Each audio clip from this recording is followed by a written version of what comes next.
Hola amigos y amigas, ¿cómo están? Bienvenidos al episodio 2 de la serie Vasos Vacíos. El día de ayer hablamos acerca de los vasos vacíos, desglosamos un poquito un fragmento del coro de la canción de los Fabulosos Cadillacs, pero hacíamos la comparación del vaso vacío como un vacío espiritual.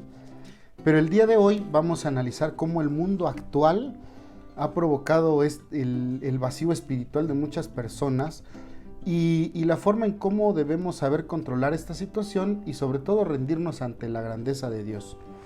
Por ejemplo, cuando escuchamos y somos testigos de todo lo que está sucediendo a nuestro alrededor, muertes, situaciones de desempleo, problemas económicos, problemas de salud, entonces a nuestro alrededor se desencadena una profunda sensación de miedo y de preocupación.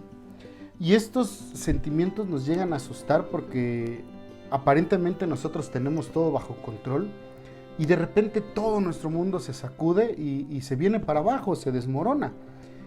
Y lo más chistoso es que algo que anteriormente anhelábamos, ahora ya no lo soportamos. ¿Y a qué me refiero? El hecho de estar en casa aislados. Eso complica las cosas o complicó las cosas en su momento. Y cuando nosotros estamos en esta soledad de nuestra casa y sin poder salir, o cuando estuvimos en este proceso de aislamiento, pues comenzamos a sentir la necesidad de hacer muchas cosas. Incluso nació en nosotros el sentimiento de hacer algo que antes no hacíamos, como buscar de Dios o ir a la iglesia, ¿no? Pero cuando nosotros pasamos por alguna crisis, podemos sentir la necesidad de buscar a Dios, y eso es porque sentimos que en nosotros hay un vacío que tiene que ser llenado. Y en algún momento el aislamiento que nosotros vivimos pudo manifestar ese vacío que pudo haber existido en nosotros, y esto realmente no es otra cosa que la falta de conexión con Dios. Es decir, no hay una conexión significativa con Dios. Y el problema no es realmente el aislamiento en sí, sino que muchos ignoran este vacío, o peor aún, intentamos llenar ese vacío con otras cosas que no sean Dios. Y para que realmente podamos conocer un poquito eso, me gustaría leerte el libro de Jeremías, en el capítulo 17, versículo 9, porque ahí describe un poquito la condición del corazón. Así que vamos a poner atención. Jeremías capítulo 17, versículo 9 dice: engañoso es el corazón más que todas las cosas, y perverso, ¿quién lo conocerá? En esta cita bíblica nosotros podemos comprender que no siempre la famosísima corazonada es algo bueno, sino que muchas veces es engañoso. Y tristemente muchos de nosotros pasamos nuestra vida buscando algo completamente aparte de Dios, que pueda llenar en algún momento nuestras vidas. Puede ser el dinero, negocios, deportes, viajes, alcohol, drogas, en fin, toda una infinidad de posibilidades que el mundo exterior nos ofrece y que supuestamente promete llenar ese vacío que hay en nosotros. Pero realmente estas cosas no son eternas, es decir, las personas que viven o que buscan esto, lo único que están haciendo es vivir el momento. Después, cuando pasa todo y cuando llega nuevamente un proceso en el cual tienen que estar a solas o tienen que aislarse, entonces se preguntan por qué hay algo dentro de ellos que no está lleno, sienten que no están satisfechos.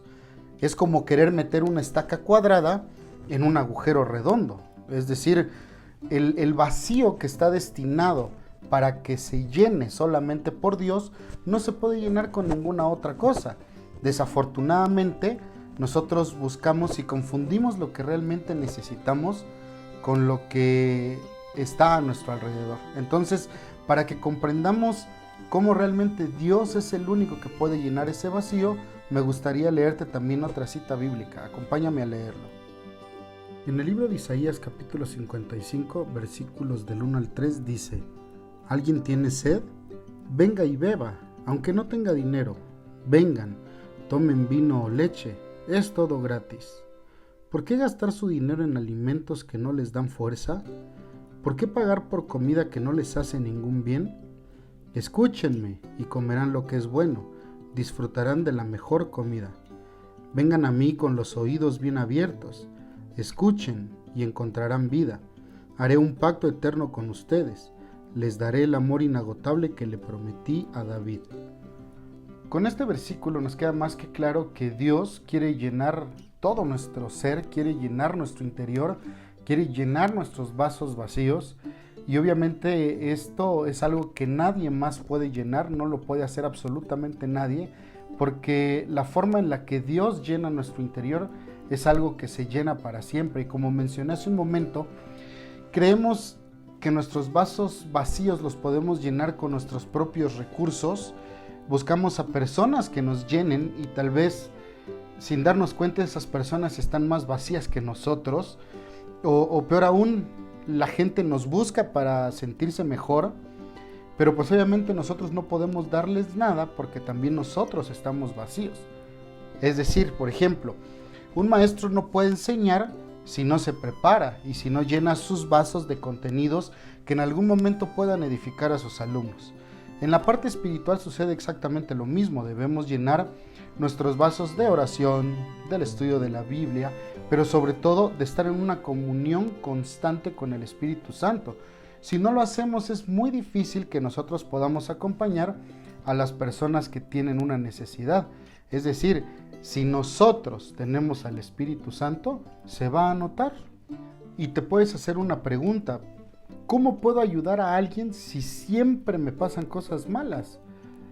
Realmente no hemos comprendido el propósito de lo que Dios quiere hacer en nosotros y pensamos que cuando vivimos situaciones difíciles o complicadas somos indignos tal vez de dar un consejo o de acompañar a alguien o de llenar nuestros propios vasos. Y para que comprendamos eso, me gustaría leer una cita bíblica más. Acompáñame, por favor. En la carta a los Romanos capítulo 8, versículo 28 dice: y sabemos que a los que aman a Dios, todas las cosas les ayudan a bien, esto es, a los que conforme a su propósito son llamados. Así como necesitamos estar en comunión constante con Dios, de la misma forma nosotros no podemos aconsejar a nadie si no tenemos la experiencia de haber vivido algo similar. Por ejemplo, no podemos aconsejar a alguien de una enfermedad si nosotros no hemos pasado una. Entonces, este versículo nos enseña que estamos en un entrenamiento constante. La mayoría de nosotros realmente carecemos del sentido de saber escuchar. A veces llegan personas y acuden a nosotros para tratar de llenar esos vasos vacíos que ellos tienen, y en lugar de escuchar a las personas, comenzamos a hablar de nosotros. Y entonces no permitimos que hablen, y esto pasa porque lo más seguro es que los que tengan los vasos vacíos son los que supuestamente están aconsejando, ¿verdad? Entonces, saber escuchar y aconsejar sin hablar de nosotros realmente es todo un reto humano, pero no espiritual. Es decir, si nosotros realmente estamos en comunión con Dios, Él mismo nos va a hacer partícipes de la sabiduría para saber escuchar y aconsejar, dando a las personas lo que Dios realmente les quiere decir y no lo que nosotros consideramos que necesitan, sino más bien que sea Dios el que llene el vaso vacío de esa persona. Y ya para concluir el día de hoy, te quiero dejar un ejercicio. Hoy en oración, pregúntale a Dios: ¿cómo está mi comunión contigo? Y descubre el don de la sabiduría que Dios ha puesto en ti para hacer las cosas como a Él le agradan y no como nosotros pensamos que está bien. Si nosotros dejamos de pensar solamente en lo que nosotros consideramos que es bueno y dejamos que sea el Espíritu Santo quien nos guíe, entonces va a ser mucho más fácil poder llenar nuestros vasos y poder bendecir a la gente que necesita que Dios llene sus vasos. Así que esta noche en oración hazle esta pregunta a Dios, y el día de mañana pues vamos a confirmar lo que Dios te haya dicho por medio del episodio número 3 de la serie Vasos Vacíos. Así que muchas gracias por el tiempo que te das para escuchar este mensaje. Que Dios te bendiga y nos saludamos el día de mañana. Chao.